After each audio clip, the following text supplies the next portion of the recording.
Earlier in the introduction section, we created this action to display a movie. In this action, we passed our model to the view by passing it as an argument to the view method.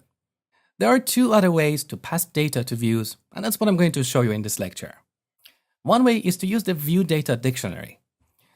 So every controller has a property called view data, which is of type view data dictionary. So in this example, we can pass our movie to the view like this.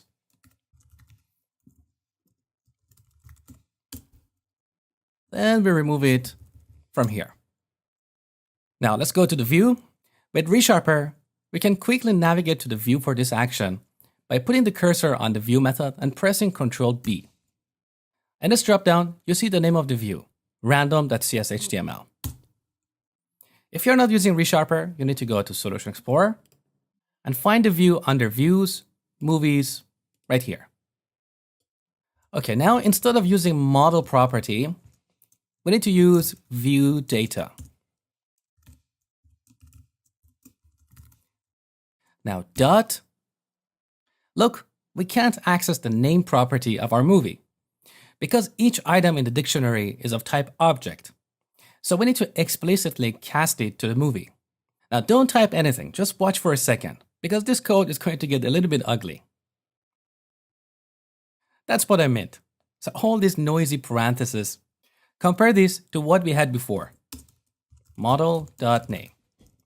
Which one do you think is better? It's obvious. Another problem with this approach is this magic string here. So back in the controller, if we change this movie to random movie, we have to remember to go back in the view and make this change here as well. Otherwise, we'll get a null reference exception. So this way of passing data to the views is fragile.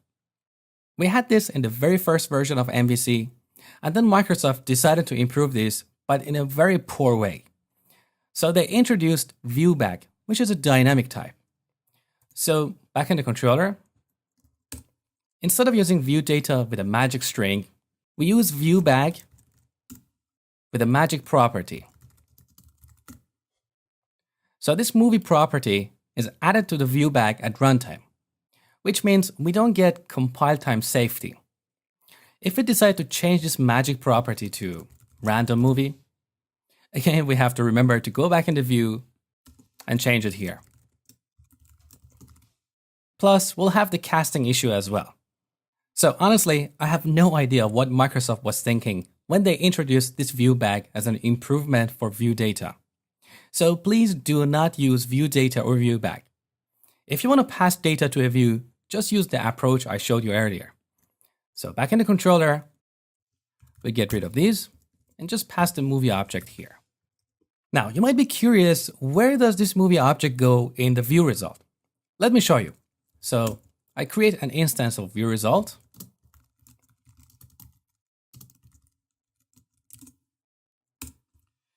View result.viewData.model. So this movie object we pass here will be assigned to this property. This view method here would take care of that, so we don't have to write all this extra code.